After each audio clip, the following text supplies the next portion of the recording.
இயேசு கிறிஸ்துவும் நானும். இன்றைய வேத வாக்கு 2 ராஜாக்கள் 4:43. இதை நான் 100 பேருக்கு முன் வைப்பது எப்படி என்றான்.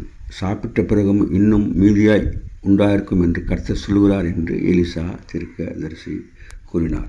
அன்பான சகோதர சகோதரிகளே, ஆண்டவர் நம்மை ஆசீர்வதித்து நமக்கு மீதியை எடுக்கும்படி செய்கின்றவராக இருக்கின்றார்.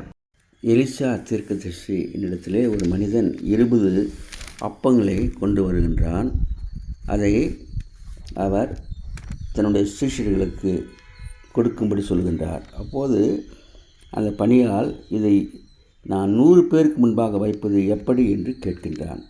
அப்போது அவர் சொல்கின்றார், சாப்பிட்ட பிறகு மீதியை எடுப்பார் என்று சொன்னது போலவே மீதியை எடுத்ததாக நாம் 2 ராஜாக்களிலே வாசிக்கின்றோம். இந்த விதமாகத்தான் ஆண்டவர் 5 அப்பம் 2 மீனை கொண்டு புருஷர்கள் 5000 பேரை போஷித்த பின்பும் 12 கூடை நிறைய மீதி எடுத்தார்கள் என்று பார்க்கின்றோம். ஆண்டவர் ஆசீர்வதிக்கின்ற தேவன் அவருடைய ஊழியர்களுக்கு கொடுக்க வேண்டும். God bless you. Take care.